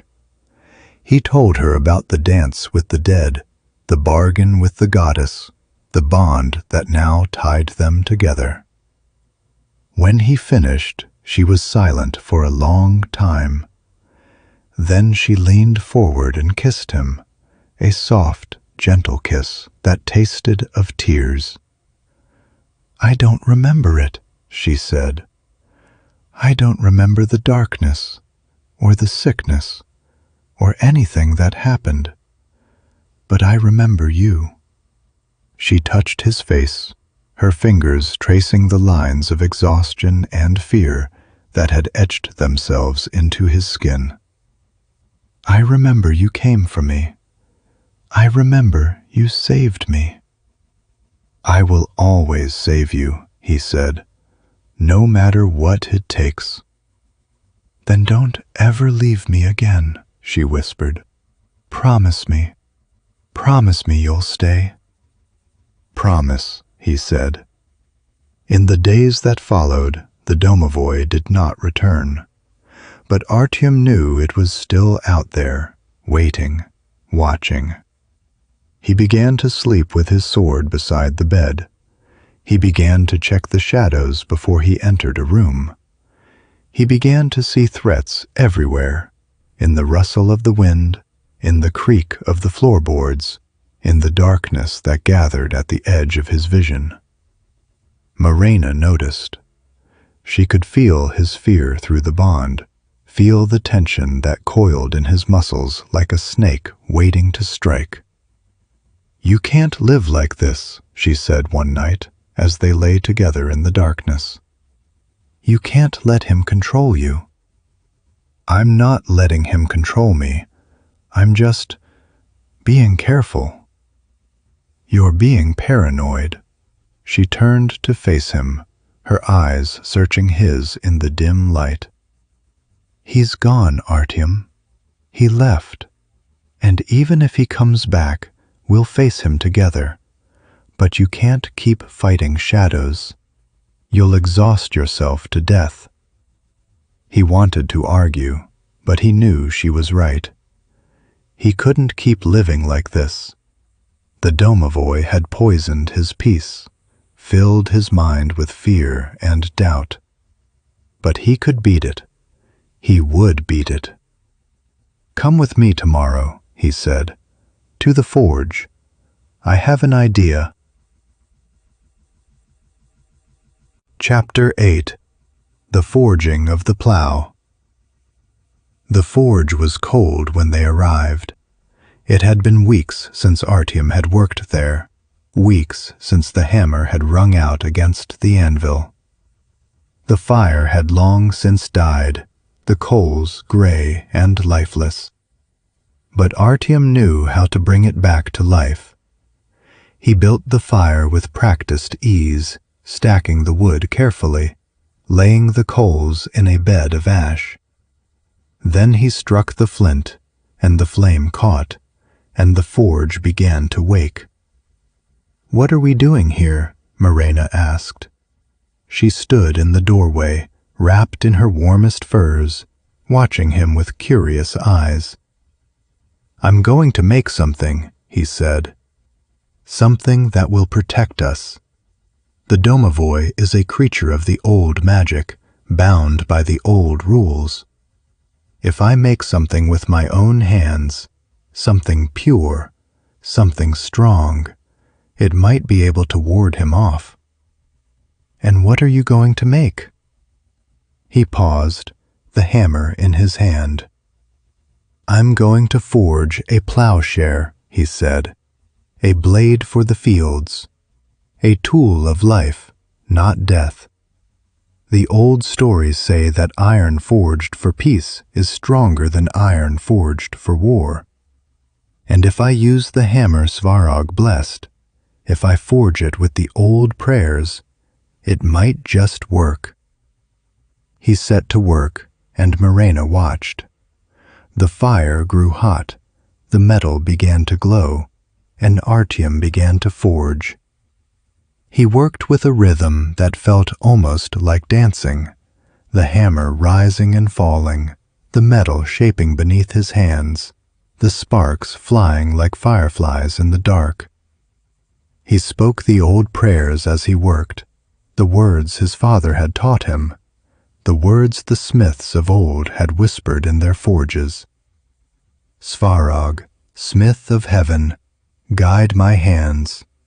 Make this tool strong, make it pure, make it a shield against the dark. Marena stepped forward, her hand on his arm. Let me help, she said. You don't know how to forge. Then teach me. He looked at her, at the determination in her eyes, and he smiled. He placed the hammer in her hand, closed his fingers over hers, and guided the blow. The metal sang beneath their hands. They worked together through the night, forging the plowshare with sweat and tears and shared breath.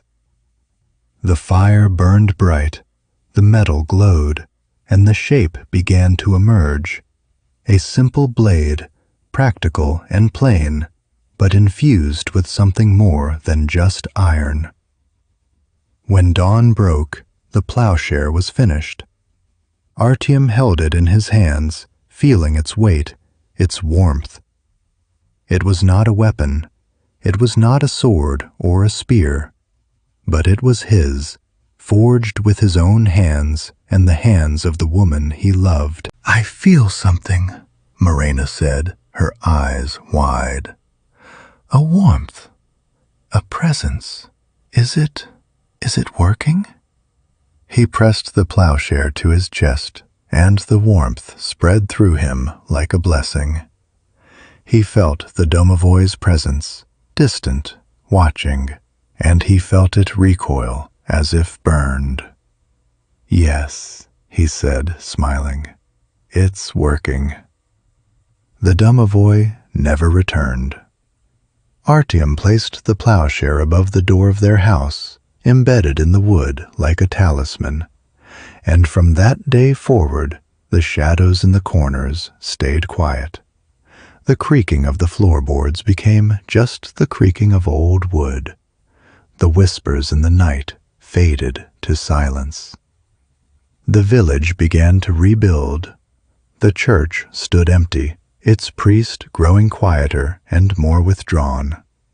The old ways crept back into the village, not as a rebellion, but as a memory, a reminder of the world that had been, the world that could still be. And Artyom and Marena? They lived. They worked the fields, they loved each other, they grew old together. The bond between them remained, a constant presence, a reminder of the price that had been paid and the love that had been saved. And at night, when the stars came out, they would sit on the threshold of their house and look up at the sky, at the constellation of the Firebird, and remember.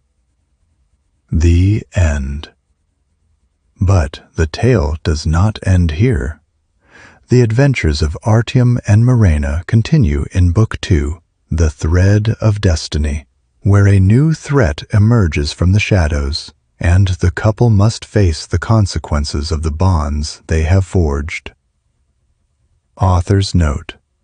Dear reader, this story was born from my love of the old tales, the stories my grandmother used to tell me by the fire, the songs of the bards, the whispered legends that have survived 1,000 years of change.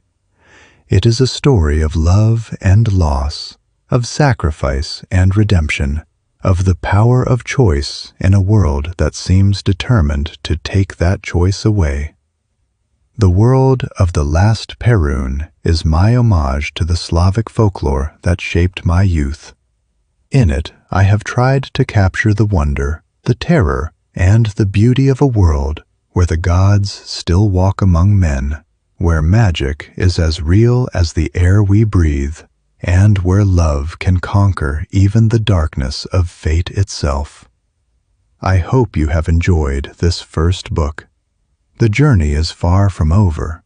There are more stories to tell of the Poludnitsa's origins, of Sviatogor's escape, of the final battle that will decide the fate of the gods themselves. But that is for another time. For now, I leave you with Artyom and Marena sitting on their threshold, watching the stars. May the fire of the old gods burn bright in your hearts. With gratitude, the author. Anna Gogoleva. Copyright 2026 by Anna Gogoleva. All rights reserved.